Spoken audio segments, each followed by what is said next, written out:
Hello, welcome to Sky News, live online from Cologne. The morning after England's 0-0 draw with Slovenia. So underwhelming, but so much to talk about as we answer a lot of your questions that have been sent in via Sky News website, Sky News social platforms, and a chance to give some extra insight into what's going wrong and not a lot's going right, maybe, for Gareth Southgate's side. Joining me, Rob Harris, Sky News sports correspondent, some of members of the Sky News team out here in Germany. We've been here for 2 weeks. One person making so much of it happen, sports producer Tyrone Francis. Hi, Rob. He says hi, but he's speaking to me far too often during this trip. And the voice of radio for this tournament, Joe Rawson. Hello. Sky News Radio, covering all things sports. Yep, the sports editor of Sky News Radio for the IRN commercial radio network. So where do people hear you? It's on every commercial radio station, yeah. So everywhere. If you hear a news bulletin that says from the Sky News Centre, then you're likely to get me. Well, that's who's alongside us. We've got a load of your questions. Obviously, we're speaking after a bit of gloom around how the performances are going for England, but the most important thing to remember is England are through. It means we're still here. That's a good thing. Through to the last 16. We still don't know who England are going to play. That will be determined tonight. One of the things to get into, all the complexities of the format of these Euros. But so we're here in Cologne. Remind me, even, where have we been so far? What's the journey been? Well, it's been a long journey in 2 weeks. We managed to cram in quite a lot because we've been covering England and Scotland. But if we take England for the moment, we've been in Gelsenkirchen. That was on Sunday the 16th. That was the kick-off game that they had. The only game where England actually got a result in that game, that 1-0 win against Serbia. And then Thursday we travelled to Frankfurt, where it was a 1-1 draw. That's when all the sort of grumbling started with the game against Denmark. And then obviously last night we're here in Cologne with the 0-0 draw against Slovenia. And in between there, we started out in Munich for Scotland's opening game, and if you want to know how results go badly, losing 5-1 to the hosts is not the best of starts. And then, but they were in good voices, they were in good spirits. That's the thing, the Scotland fans the bagpipes are out. Yeah, the Tartan Army had bought the party, as they say. No Scotland, no party, and there wouldn't have been a party atmosphere like the Scottish fans brought to the tournament. So.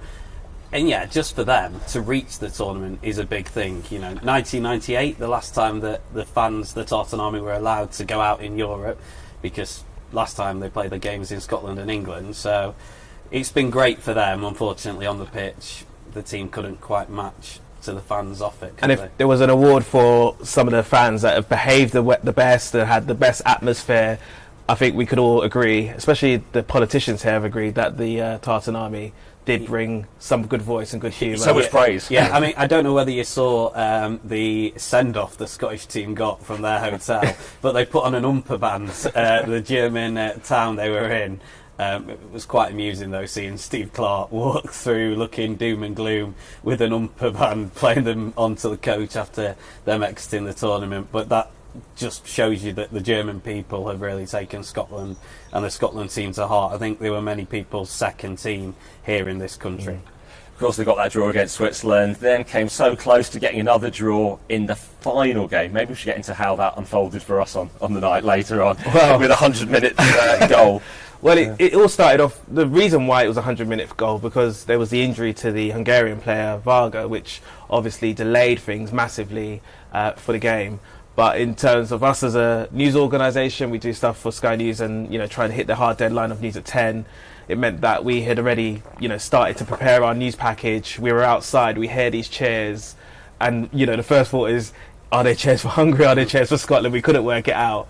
But getting the kind of Wi-Fi signal, mobile signal, which is not the easiest to stream outside a football stadium when there's thousands of fans inside, it then became clear that it was the Hungarian fans that were cheering the loudest. And there were no bagpipes. So there were no bagpipes at the end of it. No, all gloomy. That was when we were down in Stuttgart. We were also here in Cologne for the game against Switzerland, wasn't it? For the game against Switzerland, and it was the first time that we experienced Cologne. Cologne's a really lovely place. The last few days, it's the weather's actually come out to play. I think there's a heat wave going on in the UK right now, and definitely the heat has been on not only in Cologne but also on the England team as well.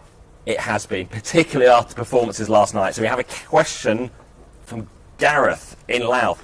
Have there been any suggestions this will be Southgate's last tournament with England? Hope so. If so, who will be the contenders to replace him? Well, so much points to this being the final tournament for Southgate after 8 years in charge.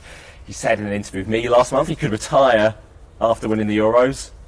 Results so far might mean that's less likely. No, it's not going to happen. I mean, this is going to be his last tournament. I think the performances in the group stages have sealed that. We know his contract runs until the end of the year. But I just think 4 major tournaments is it 4 or is it 5 now? Do we count the Nations Leagues a major tournament? Well, Because actually that was the 5th in between. So, you know, Yeah. it's a When they long... didn't win it, almost. Yeah, and it's a long stint for any international manager. And I just think he was great with the young players. Obviously, he came in from the under-21 setup, and the group has grown under him. But now it's a different age group, they're different under-21s, and maybe it is just naturally time for someone to have another go. And I think he'll fancy another crack at club management. Remember, he had a bit of a successful spell at Middlesbrough, I would say. He won I think it was the Carling Cup, Apart from the relegation. Carabao Cup. Yeah. Well, he won a trophy though, so you know how do we measure success? You know, we talk about Erik ten Hag a lot, and you know that he's won 2 trophies. So I think he will have another crack at management. I think the way that he's done for England will give him another opportunity. Yeah, trophy winner as a player with Middlesbrough, so he knows how to win a trophy. Then went into management. I was asked who could replace him. Now, one of the names in the frame is often Graham Potter, which might point to potentially why he's linked to a lot of jobs returning to the Premier League, having been at Brighton and Chelsea, but doesn't actually seem to take them. Would you want to potentially take a job that made you unavailable, tied to a club, if suddenly the England job came up? Because for Southgate in 2016, he was in the right place at the right time. I mean, he didn't think he was there suitable to replace Roy Hodgson after the Iceland debacle. We obviously had Sam Allardyce come in, lasted just the 1 game before the newspapers scandal, which we covered actually on the last live stream the other day. Southgate came in as caretaker, kept the role permanently. So, if you're in the right place, Yeah, I mean, Graham Potter is available, isn't he? And he's English. When you look at the English managers available who could slot into the Gareth Southgate role, Eddie Howe is a name, but obviously he's attached to Newcastle. There's not many others that shoot to mind, is there, at the moment? And I think that'll be the difficulty in replacing Gareth Southgate for the FA. And I think that is partly why Gareth Southgate stayed on after Qatar, because there wasn't many managers available. Potter was in a job, Eddie Howe was in a job. I think for me, you know, there's a lot of chatter around Southgate at the moment. You know, it's heightened since, you know, after Qatar, that, you know, there was a lot of talk about him potentially going after Qatar, and then he stayed on for this tournament. I think the thing with Graham Potter is, yes, availability is key at the moment. There's been a lot of rumours about him going and being linked to jobs. Ajax was one of them. There's been some jobs in the Premier League. And I think, you know, as you say, right place, right time. If you're not in a job and there's a job going with the England national team, I'm sure he wouldn't turn it down. Rob, but would the FA potentially look for a foreign manager again? obviously come with a pretty hefty price tag. If you're looking at Zinedine Zidane is available. Pochettino, of course. Yeah, having only just left Chelsea, and he's brought through a lot of that young English talent originally for the generation that reached the semi-finals in 2018. Yep, he's had a good bit of retirement time, or mini-retirement, as someone once called a break, so maybe he's feeling refreshed for that. So, I mean, it seems obvious that regardless of the outcome here, that England will be looking for a new manager, win it, and, well, go out on a high. If things continue as they are, why would he want to stay on? Would it be time to change? I mean, let's look at it. So, after the match, we hear from a lot of fans, and they're not happy at all. And there's a sense of a time for change. He's bearing the brunt of these, I don't want to say poor performances, but not the performances that everyone expected England to produce at this tournament. And, we can have a lot of debate around the team he's picked and personnel, but he's not got the recipe right, has he? So far, I think that's quite clear. One thing I would say, I know England always has an expectation by the fans every tournament that they go into, but the height of the expectation and actually going into this tournament as one of the favourites is because of the way that Gareth Southgate has set up the team over the years. And now there is obviously a big, massive expectation that England should be, you know, playing a particular type of football on the front foot, dominating teams. And that's the big issue at the moment. It's just not happened. Just finally on that, though, I agree, and I think he has done fantastically in previous tournaments. But this is the time he took a risk with the squad. So he dropped a lot of those stalwarts who have been half the players from Qatar. So the backbone of what has proved successful for Gareth Southgate. So I thought, oh yes, he's picked this different squad. Well, we'll see a different way of playing, and we haven't. And he's still stuck with the same formation. And I don't think in this squad we've got the players to play how he wants to play. And you know, he referenced Calvin Phillips, didn't he, in a post-match interview after the Switzerland game. He doesn't have a Calvin Phillips type in the squad. He decided not to take Jordan Henderson. He decided not to take Calvin Phillips. Didn't take Marcus Rashford, who probably would have played on the left-hand side. So I think he's made the risky choice by leaving those at home, but now he's not taken the risk on the pitch with the setup and the personnel, and so he's kind of stuck between a rock and a hard place with that, I think. Some questions about negativity to get into, but while we're on the theme of talking to various players, there's a question from Daryl saying Southgate's cautious approach has ruined the team. 3 games, all dour. The team has forgotten how to play football. He has to throw in Palmer, Mainu and Gordon, surely. We did it with Owen, Rooney and Gaza and it worked. And interlinked into that, Boozy said, that's B-E-W-S-Y, I liked when Trent Alexander-Arnold came on at right back last night. Do we think we might see a reshuffle at the back with Walker moving over to the left and Trent coming in on the right? So a few things there. And we did see the changes last night, didn't we? First of all, at the start, the fact that we had Conor Gallagher coming in, so that was the first change in midfield from Trent being in there. Then he was off at half time, and that's when Kobe Mainu came in and seemed like third time lucky in terms of the impact Mainu made. You see a lot of Mainu. Oh, I see a lot of Mainu. You had the stats as well from last night. Well, yeah, some of the stats was just incredible. You know, I think Rob and I were talking this morning over breakfast, and you know, there was a stat about how Kobe had, you know, more touches of the ball than Harry Kane, and Kobe only came on at half time. So, you know, we can see what Kobe is good at, you know, as a Man United fan, as someone that, you know, watches him week in and week out. He's practically carried Manchester United, and he's an 18-year-old kid. You know, and he only made his England debut in March. Exactly. So, you know, I think the thing for Gareth at the moment, and I think this is where, as Joe says, kind of a bit stuck in between a rock and a hard place, is that he's always played it fairly safe. He's had a lieutenant, a general, you know, kind of mix of players that he's always leaned on and gone to, whether that's Sterling's or your Hendersons and so on and so forth. And I think now he's got this new group that he's trying to blend in, and then I don't think he wants to blend in the kids too much. But, you know, I think personally that he should go for the risk. I mean, look what Spain have done, and they seem to have got the blend perfect, a mix of youth and experience. Keep that thought, because we actually do have a question here. This is from Kieran. I've only seen the England-Denmark games as my husband is Danish. Which teams have been most impressive so far, and who should England-Denmark be worried about? And I was looking at this and I thought about Spain, because they've won all 3 games. The 1-0 victory over Albania in the final game might seem only slender, but they managed to make a load of changes. They had the luxury of resting players. They won the Nations League last year. We now count that as a major trophy. No, well, you can keep your way for sweet. Yeah.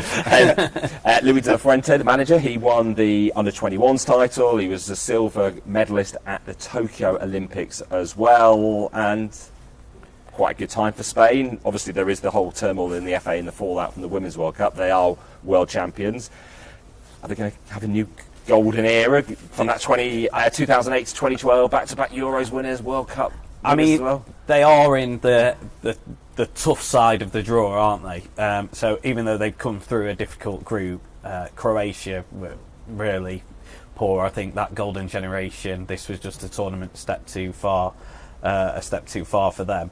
But yeah, they have got a really exciting mix of experience and youth, and you know, Morata's got a goal, which is a big boost. Likes of Yamal and Pedri, and then even someone like Jesus Navas was captain the side against Albania at 39 or 40 years of age. So they have the ability. They have players who've won major tournaments within that squad. They have a crop of exciting Barcelona and Real Madrid talents in there as well.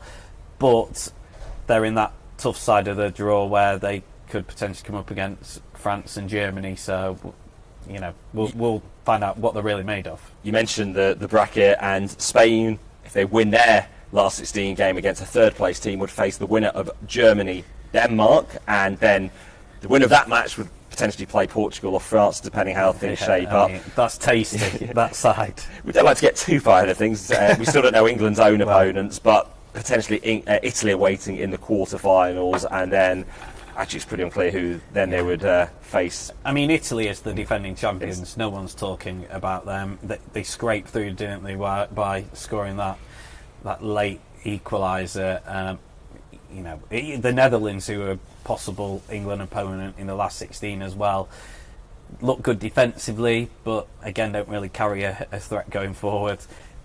That, judging by how England have been in the tournament so far, could be a really awful game, because defences have been on top for both of their teams. So, but you'd have to say England have looked better than the Netherlands so far.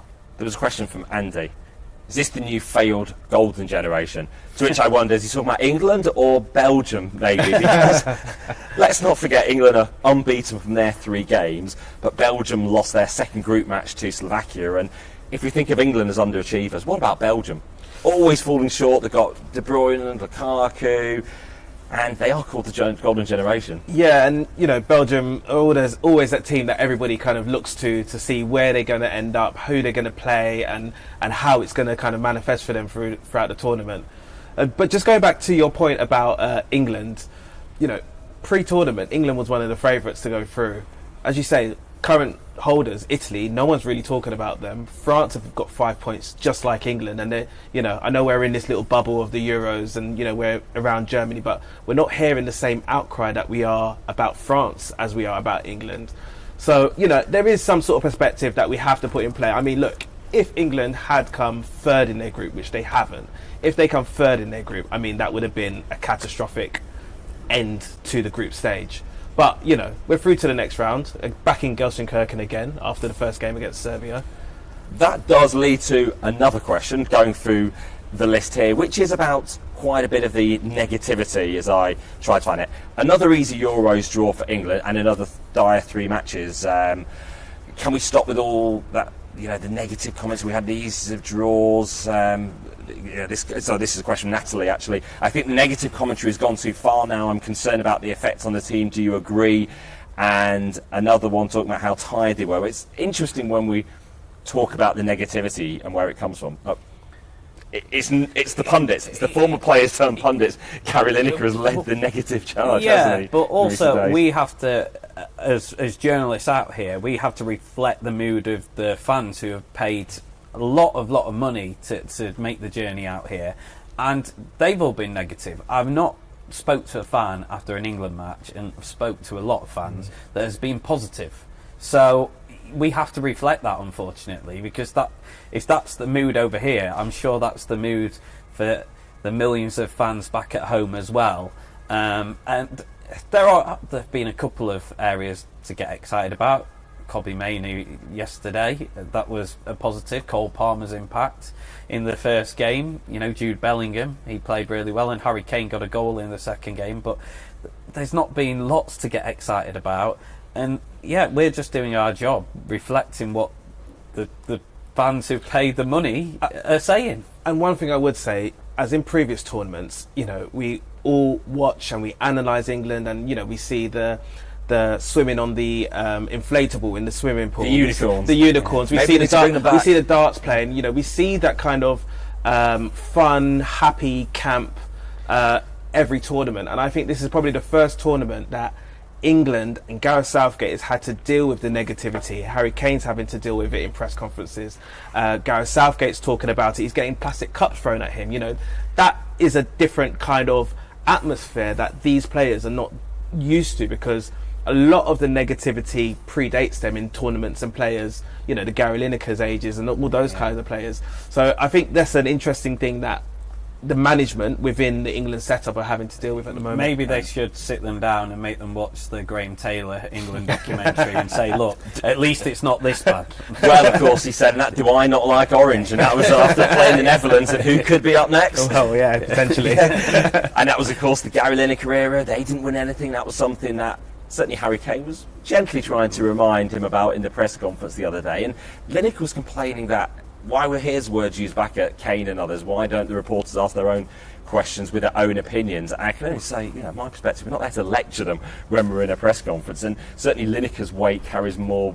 word carries more weight than mine, and that's why you would actually put those thoughts, and because they're creating a lot of publicity for their podcast, it's become part of the public discourse. Exactly, and you know, reporters, particularly the newspaper journalists, are looking for that bite for the headline, aren't they? Or we're looking for in radio those sound bites, and that's often how you get a reaction. So I don't think being critical of the questions being thrown at the players is quite the right way to go. So we get thrown one of those questions ourselves. That's come in, which is, isn't it time to drop Harry Kane? He's been ineffectual in the last 5 matches. He certainly doesn't look fit and appears to be protecting his back. Any info, and is he droppable? Well, I would think this could be Gareth Southgate's last match as England manager. I cannot see him risking dropping his captain, his talisman, all-time top scorer for this match when so much is at stake. He scored 44 goals in 45 games for Bayern Munich in last year. He's clearly clinical if he's getting the service. But we saw him dropping deep so often last night. The first half we're actually able to watch a lot more of, because it's probably getting to the full mode of having to prepare the report that goes out. And what little impact. Everyone shot on target, didn't you? That's the problem. Harry Kane has always dropped deep. And I think we're noticing it more in this England side because of the lack of runners beyond him. So at Tottenham, you can say that Son and whoever were running beyond him and moving into that central forward role. At Bayern Munich, Musiala and Leroy Sané often do it, so Kane will be a provider. And he's done that for England in past tournaments when Sterling and Rashford, for instance, had been the runners beyond him. In this tournament, because Phil Foden's playing on the left-hand side and he wants to come in, it's very easy for the opposition to mark out Saka, who, again, I've noticed is having to come deep at times to drop to get hold of possession, because Walker's being pulled inside because of the lack of width on the left. So Trippier's being cut quite high up the pitch, which means the rest of the back three have to pull across, and it means Saka has to come back. And I think the issues do stem from not having a natural left footer in the side, and I think that Luke Shaw coming injured as well. Well, exactly. He can be fit, and I think that's impacting Harry Kane's game. If I was Gareth Southgate, I'd just say to him, look, whatever, even if you're not having a touch of the ball, just stay in the vicinity of the opposition penalty area, like Erling Haaland does so well for Manchester City. He hardly has a touch. Goal hanging, that's what you're trying to say. Yeah. Links it back to the Gary Lineker part. But then, you know, with the same point, you've got two strikers that Gareth Southgate has brought with him in Ivan Toney and Ollie Watkins, who are essentially chomping at the bit to get on the pitch. And we saw Watkins had the impact in the first game, wasn't it? Exactly. So, you know, it goes back to what we were saying in the first question about, you know, Gareth Southgate and his team selection, his squad selection. He's had players that he's always relied on. Harry Kane is obviously one of those. He's the captain of the national team. But, you know, you've got players there that are literally chomping at the bit. And, you know, when things aren't working, you know, 60 minutes, you would think that he would have brought, you know, more players, attacking players on. You know, I do agree with you. I think the width is a major issue. And I think the gamble that Gareth Southgate took with taking Luke Shaw, given that he hasn't played a game for ages for club side, was a massive gamble. Seems like it, as it stands, because we was expecting Luke Shaw to play some part in the final 2, if not last night's group stages. It feels like it's a gamble that's not paid off, and, you know, it remains to be seen what happens next. Cole Palmer, question about him's come in from Joe English. As a Chelsea fan, I've wanted Palmer to play from day one. Do you think he will and should start the next game? What an impact. He was one of the players of the season last year, 20 odd goals for a really dismal Chelsea side. Made an impact last night when he came on. It's just, how you fit all these players into a system and get the best out of them, and that's what Gareth Southgate hasn't been able to do. I mean, there is an argument that you could move Bukayo Saka to the left. I think it was Ian Wright talking about left that. Back, you know, yeah, he apparently played it before in his early days at Arsenal coming through. And then you can get Cole Palmer in. It's a question whether it's time for an experimentation in a last 16 game. That's the other thing. I think, when we have our friendly games, and Wembley, or we're going around the country or across Europe, and where we have like the Nations League games, I know that, we laugh about whether it's a serious competition or not. That's the time when we should be, yes, settling on a formation, but also experimenting. And I think that's part of the issue that Gareth Southgate is facing at the moment, where he hasn't experimented so much out of competition formats, and then when we're in competition, we're all discussing about what he should be doing, what he shouldn't be doing. But the thing is, he hasn't tried it, so we will never know. Last night was the time to take the shackles off, because they were through. They qualified. Yeah. Slovenia, you look at them and you think, well, actually, defensively, whoever we play, we should be able to deal with them quite well. Maybe just try something different. You say that. Sorry, I know you wanted to go into the next question, Rob, but I think the risk in that was that he didn't want to come second. And if obviously we know that if he had come second, it would have set up a tie against Germany in the round 16. They beat them in the last Euros. Yeah, I know, but on home soil, I think the Germans are good value for money. Yeah, we're not betting. And of course beat the Germany side in the Women's Euros final as well. Exactly. The Lionesses to win the trophy in 2022. A few of the other questions that have come in and thoughts, observations. Brian, I've noticed that the media are now going to make another mistake, touting Mainu as the next saviour. Yesterday it was the guy who replaced Trent Alexander-Arnold in the same position. It's laughable.